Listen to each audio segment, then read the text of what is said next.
Hey guys, Noel here, and it is Tuesday. I know we got a little bit of free time on our hands. I thought it'd be fun to do a video game review for the video game section of the Noel Comics YouTube channel. One of my favorite 3D fighting game franchises is Dead or Alive, and one of the lesser known Dead or Alive games is the version of Dead or Alive not on Sega Saturn, but on the Sony PlayStation. The Sega Saturn version tends to be the Dead or Alive that gets re-released. You know, it was re-released on the Xbox as Dead or Alive 1 Ultimate.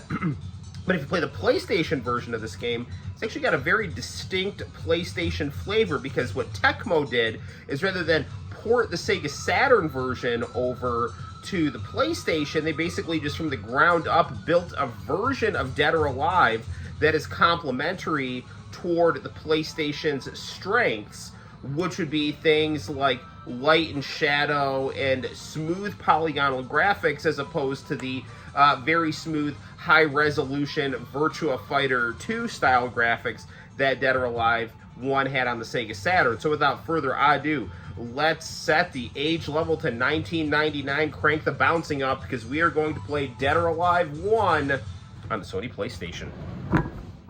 Okay, so here we have it. It is Dead or Alive on the Sony PlayStation.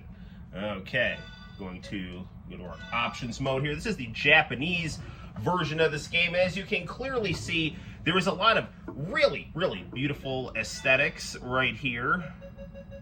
Actually, I don't think there is an age on here. You just turn bouncing breast on. Let's, for the purposes of this review, put this on easy. Match point on 1.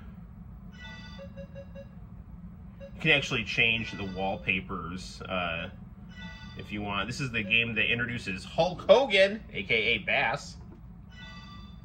Now, Dead or Alive, they always went for a little bit more of the flash rather than the substance. Okay. So we got pretty Japanese girls. We got Dennis Rodman. And the really cool thing about this game, the incentive is the more you play, the more costumes you unlock. Now, I've always been partial to Kasumi here, so we're going to play as her, the main character. And you know what's really funny is we live in this day and age now of, American video game developers and DEI firms that want to make women look really ugly to deconstruct the male gaze.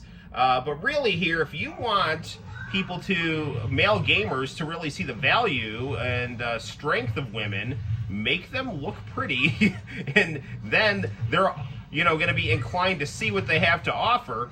And that's really why, I really gained a lot of respect for women as a teenager, playing games like Dead or Alive and Street Fighter, playing as Cammy and Chun-Li and Kasumi, because you wanted to look at the pretty girl characters, and you saw that they could hang in their own unique ways with the guy characters here.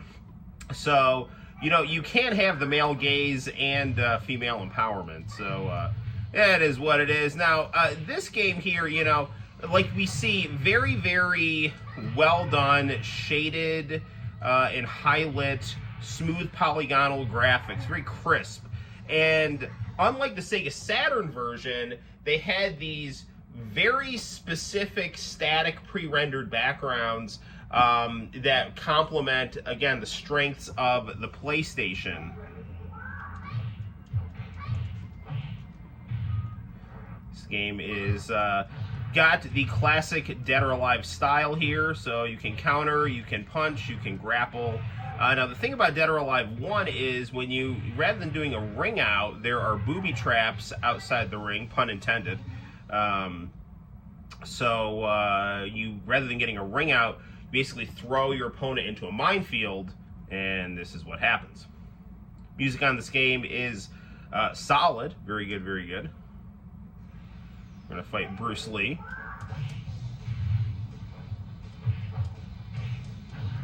Game looking very beautiful on our good old JVC PVM monitor.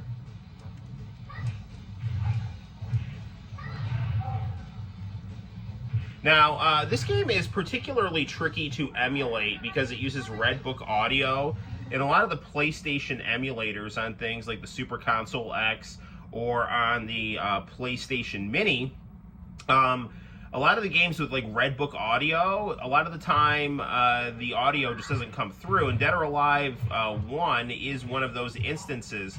So I have this game on the PlayStation Mini in ROM form, but if I want to listen to the music, I have to play the original version here. And I like to play the original versions, you know, where possible, but it is sometimes playing on emulators, you know, you do get to kind of play with some extra resolution modes and things like that. But this game looks stunning and brave, going through a PVM from 1991 and just going through RGB SCART. So this is all just native equipment right here. And here comes Tina, our favorite One Life to Live character, and Dead or Alive heroine.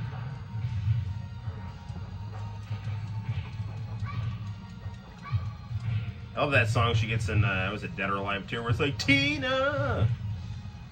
It sounds like, I pray for you. Tina's the quintessential American girl. You don't know whether she wants to be a model, a pro wrestler, or a rock star. Unfortunately, she does not have her blonde bombshell hair in this. She was played by Jamie Presley in the movie. I don't know how they didn't get Brooke Hogan to play her. Not getting Brooke Hogan and Hulk Hogan to play Tina and Bass is insane, since they are literally Tina and Bass. Comes Bayman.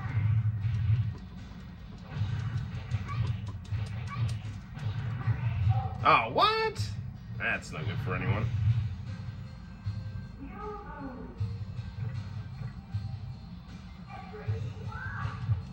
Got my MC Hammer pants on here.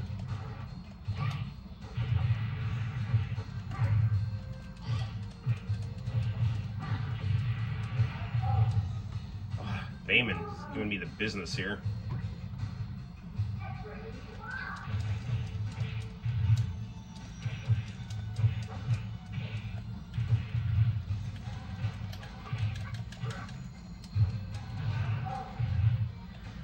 Womp womp, come on. Look at this pretty sunset here. There we go.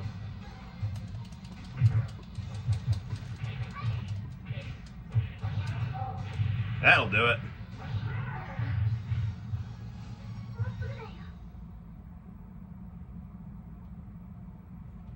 I'm gonna go fight the Hulkster now.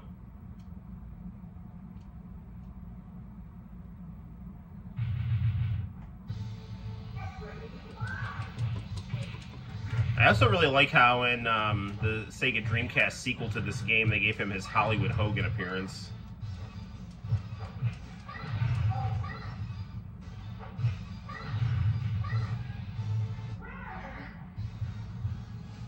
It's actually funny, the Deadlock Wrestling Podcast, they just mentioned my Hulk Hogan impression, because apparently one of my friends is a Patreon member, and I guess his Patreon name was Noel Comics, has a better Hulk Hogan impression than John Blood. And I do. Check out my video on the Noel Comics YouTube channel, and on TikTok, if you want to see my quality Hulk Hogan impression.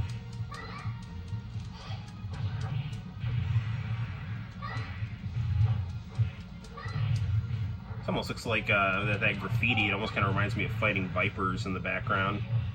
Quality Sega Saturn game. Sega Saturn could do stunning 3D graphics, but you have to know how to program for it. Which I do not, so. But Sega AM2 did. Boss time. Here comes Kuma with some mutton chops. Mutton chop Akuma. AKA Kasumi's dad.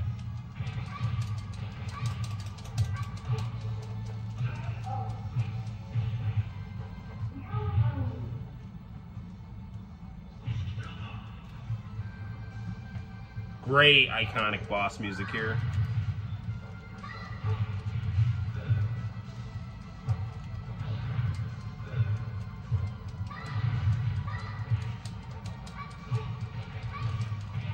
Ah, come on.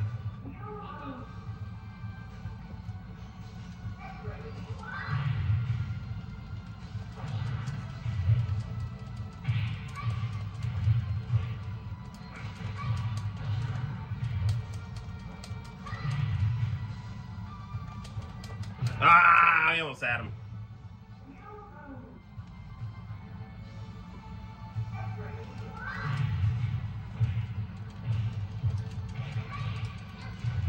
No, get out of there, get out of there!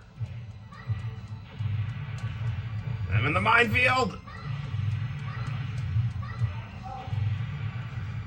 Things are getting intense here.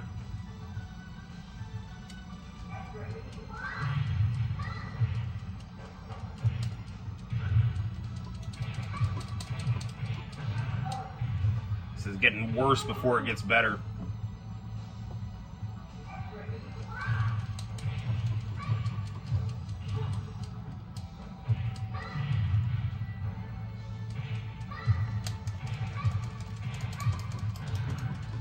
So close, I'm so close!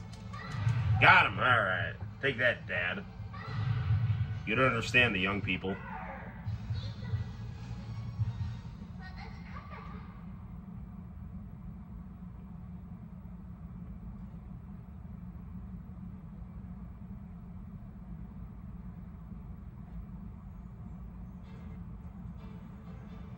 Now, this very powerful closing credits showing the masterful aesthetics of late 1990s Japan, Japanese anime and video games.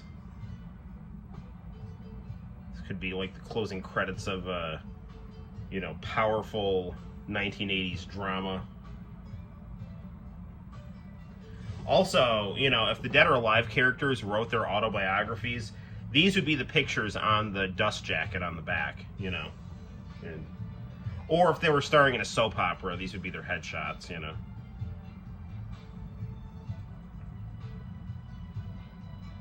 Jan Lee. No relation to Stan Lee. It was Stan Lee's landlady, Jan Lee.